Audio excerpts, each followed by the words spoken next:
ক্ষীরোদ কাতলা মাছের রেসিপিতে যদি স্বাদ বদল করতে চান তাহলে অবশ্যই করে তৈরি করুন ক্ষীরোদ কাতলা। গরম ভাতের সাথে জাস্ট জমে যাবে। নমস্কার, আমার রান্নাঘরে আপনাদের সকলকে জানাচ্ছি স্বাগত। আমি মঞ্জুরি আর আপনি দেখছেন মঞ্জুরি দা শেফ। এখানে 5 পিস কাতলা মাছ রয়েছে আর মাছটা একদম টাটকা। মাছটা ভালো করে ধুয়ে নিয়েছি, এবারে শুধু লবণ মাখিয়ে নেব।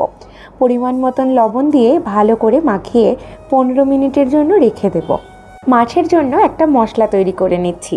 এখানে একটা মাঝারি মাপের টমেটো রয়েছে আর সঙ্গে দুটো পাতলা পাতলা করে স্লাইসের আদা নিয়ে নিয়েছি আর ঝালের জন্য 3খানা কাঁচা লঙ্কা।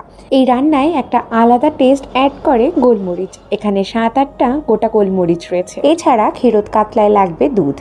5 পিস মাছের জন্য আমি এখানে 200 ml পরিমাণে দুধ নিয়েছি। দুধের মধ্যে 1 চা চামচ পরিমাণ দিয়ে দিচ্ছি ময়দা। এর বদলে কর্নস্টার্চও দেওয়া যাবে কিংবা আটা চাইলেও দেওয়া যাবে। ভালো করে এটাকে গুলে রেখে দিচ্ছি সাইডে। রান্নাটা করব সাদা তেলে।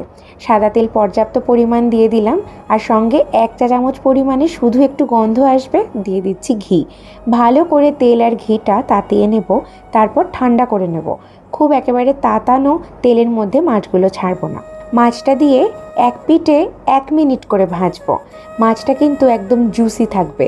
কড়া করে খটখটে করে মাছ ভাজলে কিন্তু মাছের রান্নার স্বাদটাই নষ্ট হয়ে যাবে।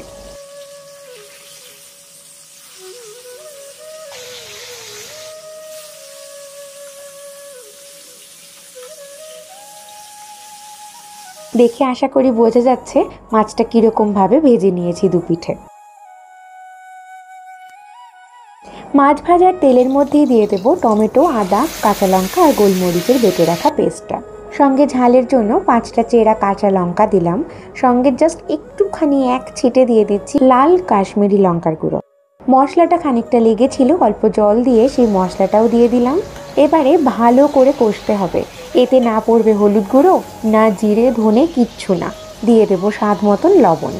2-2.5 মিনিট কম আঁচে ভালো করে কষবো। এরকমভাবে মশলা আর তেলটা যখন একদম আলাদা হয়ে গেছে, এখন ময়দা গোলা দুধটা দিয়ে দেব। দুধের মধ্যে ময়দা দেওয়ার ফলে একটু বাদেই গ্রেভিটা কিন্তু বেশ ঘন হয়ে আসবে। কনসিস্টেন্সিটা একদম ক্ষীরের মতো হবে। একটুও কিন্তু জলের ব্যবহার এই রান্নায় হবে না।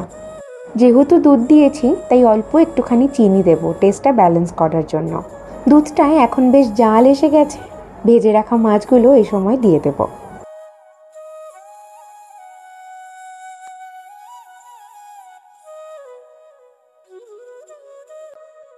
2 থেকে 3 মিনিট মাঝারি আঁচে এইভাবেই রান্না হতে দেব। 3 মিনিট বাদে ওপর থেকে দিয়ে দিচ্ছি শাহি গরম মশলার গুঁড়ো 1/2 চা চামচ। এই রান্নার গন্ধটাই আলাদা, দেখতেও আলাদা, স্বাদে খেতেও আলাদা। তাই অবশ্যই যদি একই রকম রান্না খেতে খেতে স্বাদ বদল করার ইচ্ছে হয়, ক্ষীরোদ কাতলা অবশ্যই বানিও। আশা করছি বরাবরের মতন আজকের রেসিপিটাও তোমার ভালো লেগেছে। বাহ, বেশ অন্যরকম না? পুরো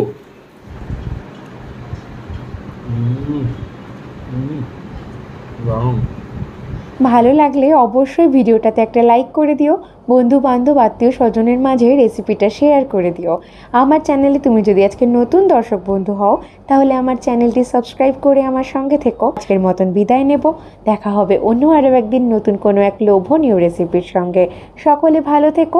ধন্যবাদ।